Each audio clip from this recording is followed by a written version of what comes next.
Okay, well, I've got to say I did not expect the customer to approve the DVD repair on this unit. This is the Magnavox hard disk drive with the DVD recorder built into it, MDR513H. Got some inputs and a digital video, DV input there, as well as the S video input. I had it all packaged. I didn't tape it up. It was ready to go back to the customer. So this is how I pack everything. Old parts always get returned back to the customer. So I need to disassemble this unit and recap the DVD drive.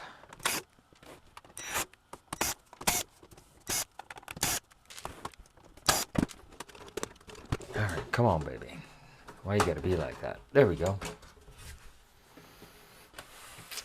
So I'm wondering if I can recap this guy without actually removing the board from it. That would make life just a tad easier. Let me find my notes on the values of these capacitors. One moment. All right, I do have my cheat sheet here, and I did miss one, so I remarked it. This 47, I'd like to replace that because I've replaced that in every other one. And that 330 right there, that 330 at 2 ohms, 1.1 ohms, 0.8 ohms. I'm okay with the 0.6. You know what? I'm just going to go ahead and change that one too. I'm in here. No charge. There you go. You're welcome. Yeah, 14 ohms on that guy. 0.7 on that 100. 0.9. That one's good. 0.25. Even 0.8. You know, I'll change that one too. Once again, no charge. These look great. 0.4, 0.3, 0.2. 8 ohms, 5.7, 6.7. Yeah, those things are toast. So I'm going to go ahead and donate extra capacitors, no charge to the customer. Let's get this prepped and ready to go. I'm just going to unplug this ribbon cable right there. We'll set it out of the way. Don't let me forget to plug it back in, please. And we'll turn this sideways and get a better zoomed in view for you here. And we'll use the twist off method, like I said. The reason I'm leaving this in here is for ESD protection, because if you unplug this ribbon cable right there, oops, if you unplug this ribbon cable right there, that is the laser pickup. And it has the CD diode and the DVD diode in it as well. And it can become susceptible to ESD damage, electrostatic discharge. And I don't want to damage an optical pickup in one of these. There are the three 3300s at 6.3 that got replaced. I've not cleaned this one, as you can tell. So I will be cleaning the optical pickup in this. But let's go ahead and twist off all these caps.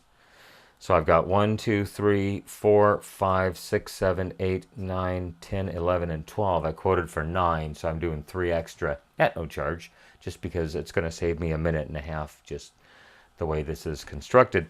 And I can stand all the capacitors up. I've got more than enough room once the front panel is installed on here. Hopefully you'll be able to see all the clearance. I have clearance. More than enough clearance. Okay, let me get my bench populated with the capacitors that need to be replaced, and then we will begin twisting off. Okay, I've got 12 capacitors ready to go. I just got to trim the leads, get them spread apart to the appropriate dimensions, and get these babies ready to install. These are all good quality caps. Let's see, these are Nichicons, I do believe. Rubicons on those guys, on the 330s. And that's a Kemet. Those are the 100s, I believe. Yeah, 6.3, 100s at 6.3. Nichicons on the 47. They're all 105 degrees Celsius rated caps. None of that 85 degree BS. And a lot of these I ordered because of the low ESR. Worth Electronics, those are good caps. So let's get these guys installed. One moment. All right, through the magic of the pause button, all the caps have had their leads trimmed. I just got to spread them out as necessary, and we'll get these guys installed. Now, I don't think I explained it on the last video I posted on recapping the Magnavox DVD player on a DVD VCR, a ZV427. But I like to use the twist-off method. I've had very good luck with that, even on those Mitsubishi DLP TVs. Geez, what was the model number? Wow, can't even remember. 52525 and 52725. I did a video on it like 10 plus years ago. Those boards were very susceptible to trace liftoff. If you tried to unsolder one side of the cap and tip it back over and then unsolder the other side, chances are you're going to lift off some traces. So I found, and at that point, no one was really teaching anybody how to do this. I developed the twist-off method on my own, and I just twist it off as usual. Could be a good thing or this. So just apply, and it's hard to see with the thing in the way, but I apply, I'll try to do it on this one, downward pressure, and then I just rotate the cap around, and it's going to fatigue the leads and allow the capacitor to lift off. And the downward pressure is going to help preserve the circuit integrity, or the trace integrity to the circuit board. So I'm going to speed this up, and we'll go ahead and twist all of these guys off.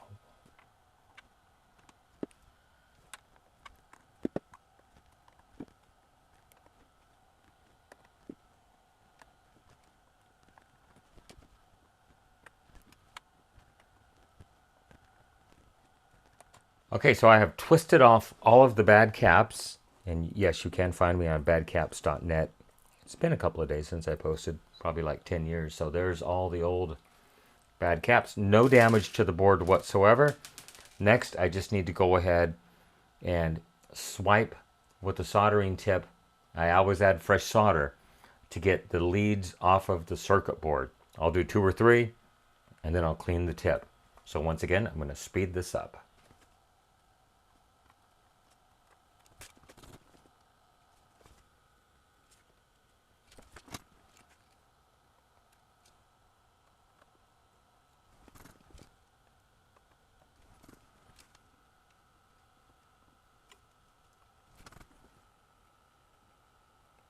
Okay, all 12 caps are off the board. I'm going to use the Hakko FR301. Whoops.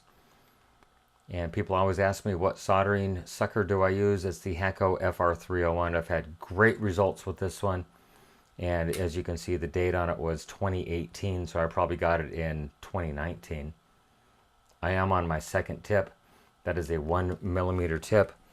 So I'm going to go ahead and clean all the pads.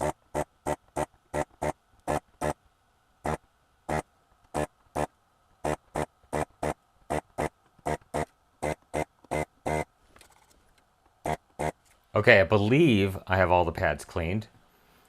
1, 2, 3, 4, 5, 6, 7, 8, 9, 10, 11, 12. I believe there were 12. So I'm going to enable macro zoom next. And one thing you really want to watch out for is solder bridges on these things, because the traces are extremely close to each other. So macro zoom being enabled. One moment. Okay, so I just want to look at the solder bridges, or the solder traces, I'm sorry. And I just want to make sure, let me get some kind of a pointing apparatus here. Like right here, you want to make sure that there's no bridge from here to here or here to here. And of course, these do connect to there. That is a common trace that connects through there over to this inductor right there. And then I'll try to move this around, looking at each one, making sure that I have no solder bridges on the caps that I removed. Now, some of these are unpopulated, so don't have to worry about those guys, but the ones that were populated, I just want to take a quick look at.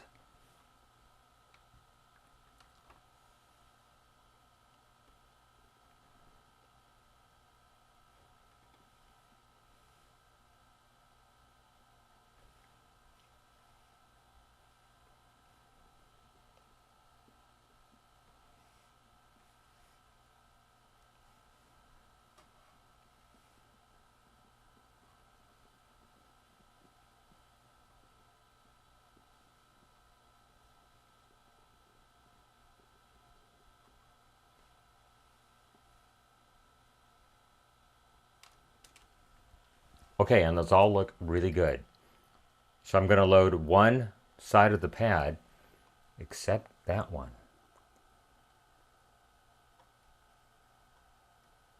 There we go. There was a solder splash, and it is now off. So I'm going to load one side of the pad with fresh solder, so I can set the one lead on this pad, tip it over, heat it, and then it'll basically touch both pads.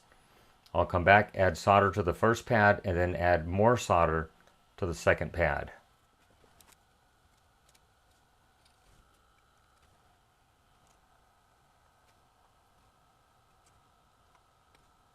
Alright, we are ready to add caps to this thing.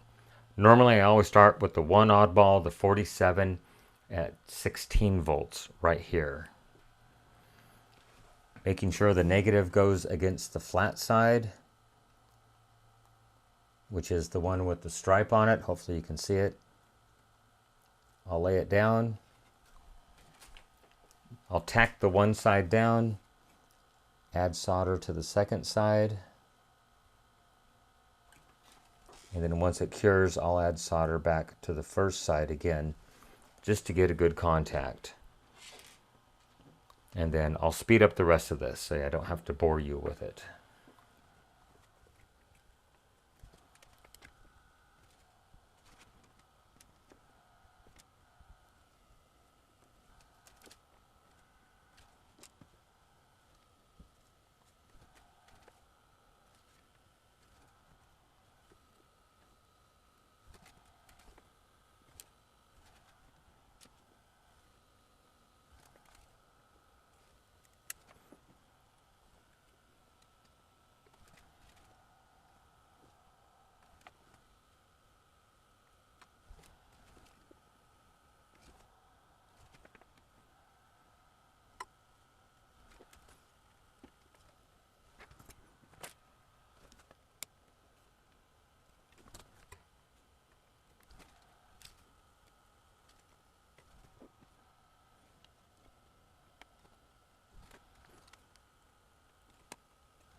Okay, now that all the caps have been mounted on the board, just take a quick look at all the caps. Make sure the polarity is correct. The cheat sheet that I made and the circuit board, make sure they line up. The flat side is going to be the negative always, and the side with the little beveled edges are going to be the positives. A lot of times I'll put a plus down. You can see the pluses there. Negative facing out, and negative on this guy is off to the left. That one's good. That one's good. That one's good. Negative side, and negative side on that one as well. Okay, well, I think it's time to get this hooked up to a video capture device, plug it in, and try to make a copy on it. But we need to clean the optical pickup first. I almost forgot. That could be a big issue if you don't clean the optical pickup when you try to make a DVD recording. So very, very important that you service the optical pickup. And I always try to clean the turntable as well.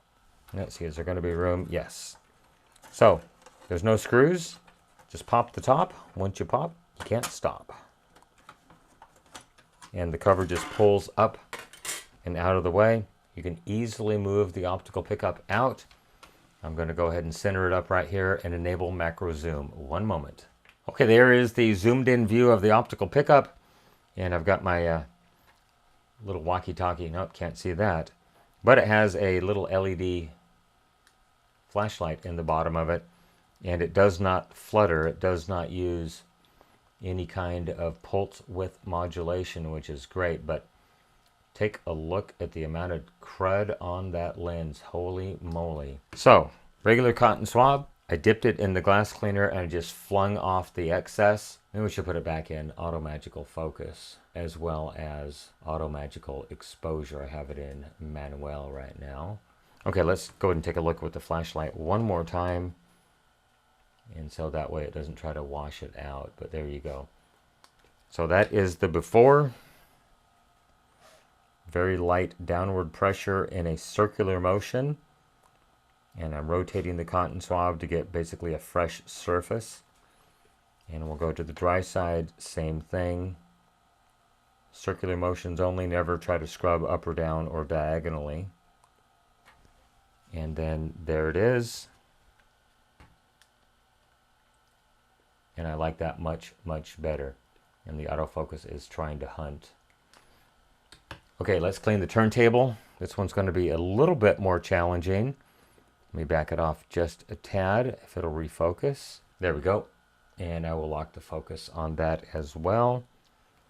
Okay, so I'm going to use my fingernail and just lift up the turntable and then put the cotton swab down here, and then I can rotate the turntable. And of course it came out. Thank you very much.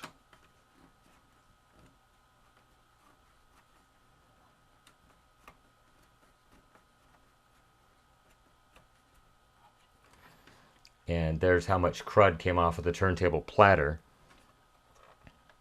Then I'm just going to reach in here and use the dry end to dry off the platter. That's where the disc sits.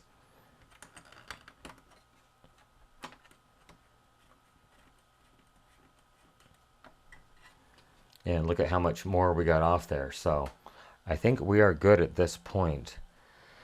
I'm going to reinstall the shield. Pretty easy to do. You can tell it's definitely been in there a day and a half. I think I will take a paintbrush, and I'm not going to do it over the unit, but I'm just going to dust it off because I saw some dust particles kind of stuck on there. We'll zoom out just a hair. So that tab right here has got to go under that little flap. And obviously I need to pump up the exposure again because it is very, very reflective. Here, we'll try to swamp it out with my hand. Put it in manual exposure. At least the covers and everything washed out at this point.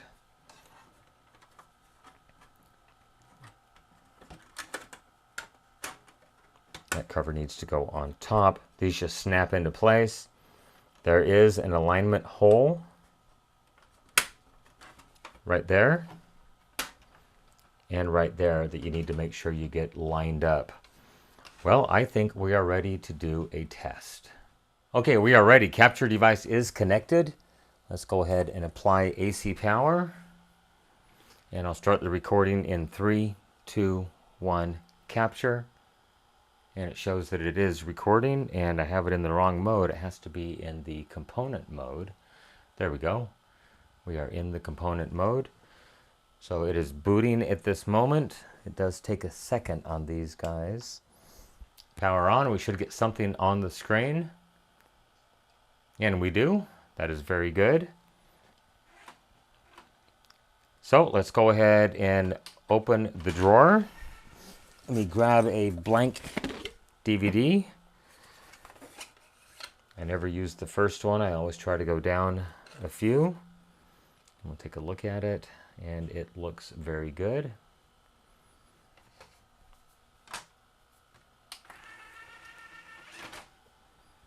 Make sure that we are in the DVD mode so you can see it loading. There it goes.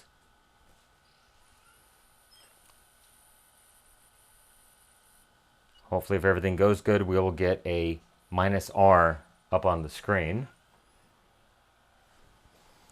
And then I will need to get the customer's remote to set this up. So I shall do that while it is loading.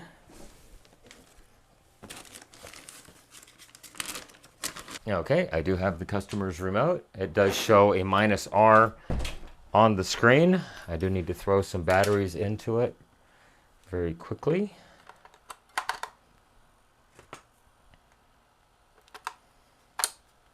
Got some nickel metal hydride rechargeables here. And so let's see, record mode. I'm probably just going to go 1 hour on this. There we go. And we'll go to, where is setup on this guy? General settings. We got to set the clock before we do anything. And it is currently November And it is the 3rd of 2024.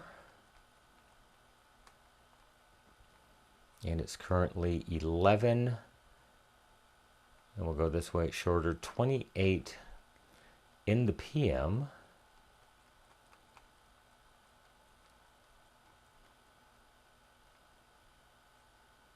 Okay, clock is set. So I don't need anything else there. Let's go to recording. I always change it to 5 minutes. I have it set at 10 for some reason. Auto finalize when the disk is full. Yes. Make recording compatible. Oh, it's already on this one. Nice. Okay, so dubbing. I think we need to tell it that we're going to go from the hard disk to the DVD, and that is correct. We'll get out of the setup menu. I don't think I need to do anything else at this point, so I'm going to select hard disk drive, and we'll let it load. Hopefully it does something. Oh, you know what? I got to stop this. I'm going to remove power because I made a major screw up and forgot to connect this little ribbon cable right here. Okay, ribbon cable reconnected. Well, we'll probably just let that one slide. Power has been reapplied. It's going to have to go through all of its setup again. I think it'll retain the clock memory, but it's going to have to read the disk and all that good stuff. Okay, I've got a clock. It does say 11:29 on the screen. Power has been applied again. And it does show DVD plus rewritable. I think that's plus minus. Shows it scanning DTV channels. It remembered it did receive a channel. So we'll let it load the disk again. Make sure it comes back and says that it is a -R disk. I'll go in and check the record mode. Make sure it's in the 1 hour mode.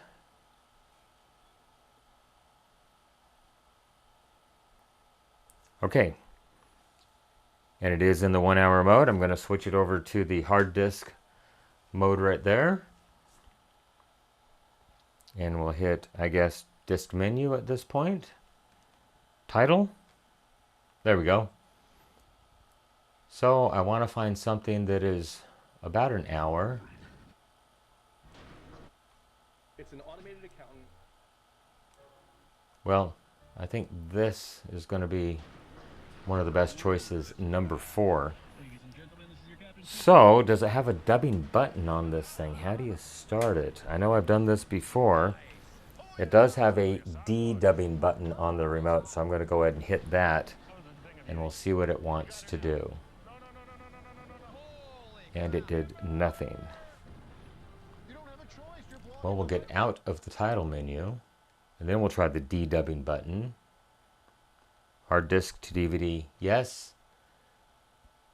Add, oh, it's going to ask me which one. Okay, good choice. There we go. We're going to go with number 4.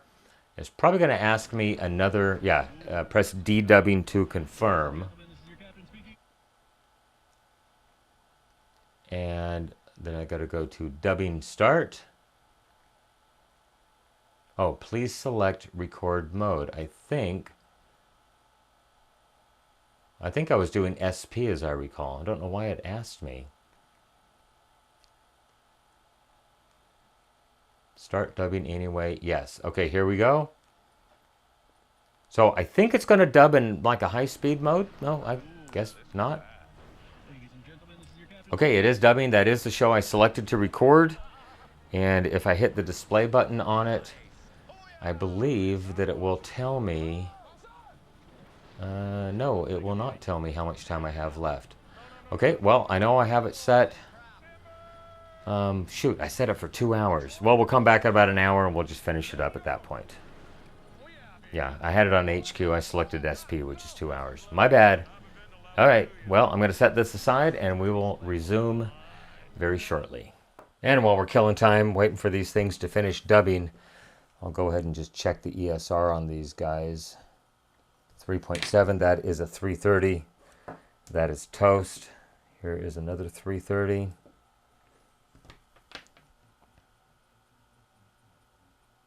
.8, I don't like that. A little bit high. And another 330. Hopefully everything is on camera. 3 ohms, bad. And then I think these are the 100s. Yes, 100 at 6.3. Where they get 1.1 ohm is the best I can get. The 0.22 is me touching the case. I believe this is another 100. And yes, it is. Try to get it back into view for you. Sorry if the last one was off. Yeah, that's me touching the case. That's leakage. 55 ohms of leakage to the case. And it does read 1.1 ohms. This is another 100. Excuse me, that's the 47 at 16. When I tested it in circuit, it read 8.2 ohms. Is that right? No, 1.2 ohms. What's it test out of circuit? 1.7 ohms. Not too far off. And then I think the rest of these are all the 47s.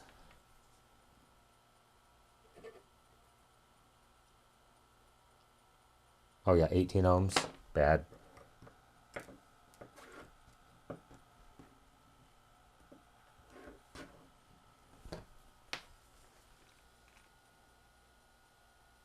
$18 ohms. Maybe my hand was in the way. Yeah, 17, 18 ohms. Bad. And it's very odd on these units how some caps fail and other ones don't. It's got to do with the load on them more than anything. 15 ohms. Bad.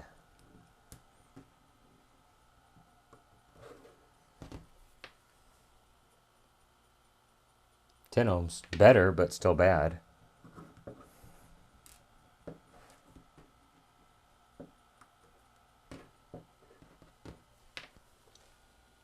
Let's verify lead integrity is 0.0, yes. And 18 ohms, bad.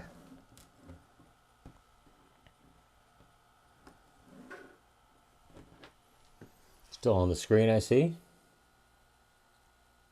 18 ohms, bad. Get out of there. Okay, just for comparison, while we got time to kill, I know it's going to be a long video. I'll grab a random 100 at 6.3. We'll grab a 47 at 6.3. And then how about a 330 at 6.3? And we'll just test all three of those. So here is the 330. Notice at no time have my hands left my arms.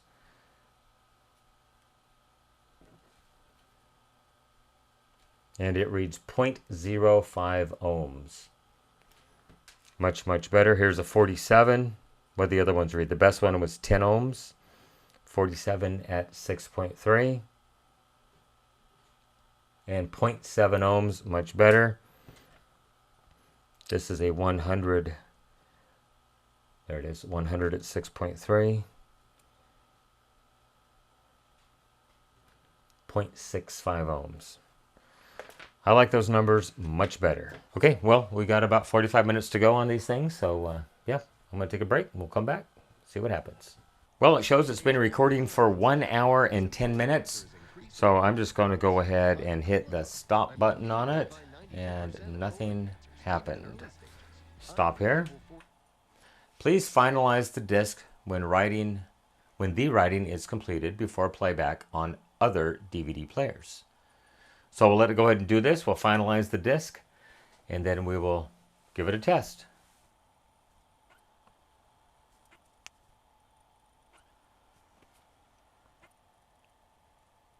Okay, there it is. Shows it was recorded on January 23rd of 22 at 7:01 p.m. on Channel 4 in the SP mode, 1 hour and 10 minutes long. So let's go ahead and go into setup, I do believe. Oh, I have to stop this first. Stop, Stop. Okay, setup and disk edit. Finalize disk, yes. Okay, I'm going to speed this way up because it takes like 10 minutes to do this.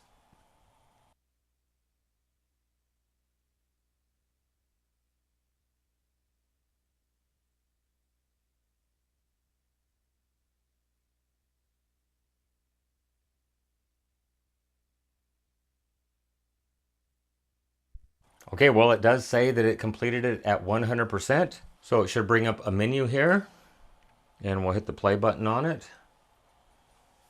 I'll skip ahead a little bit.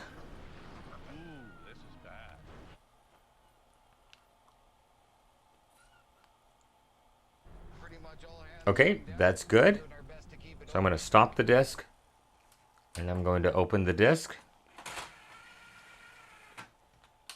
And we'll close it and make sure it can reread basically a fresh disk at this point.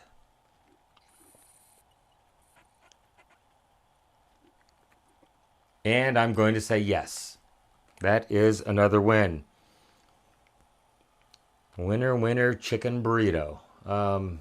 Okay, I just hit play. Yes, it is playing it back. You may have audio, but I have not turned up my monitor. And I do have audio. Excellent. Okay, I'm going to wrap this up, put the top back on it, get it ready to ship back to my customer who lives in Virginia.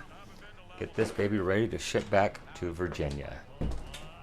Well, I certainly hope you enjoyed the video on the Magnavox MDR513H, the hard disk drive with DVD recording. Go ahead and leave me a question, a comment, a concern down below, good or bad. I try to respond to the comments when I have time. While you're down there, if you could hit that subscribe button and like this video, it does help my channel grow.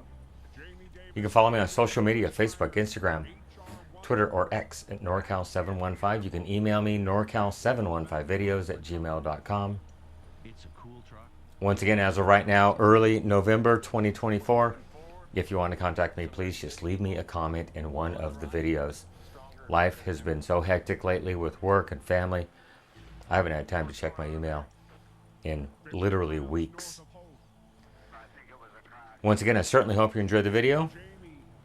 Everyone, have a great day. Once again, thank you so much for watching. Bye-bye.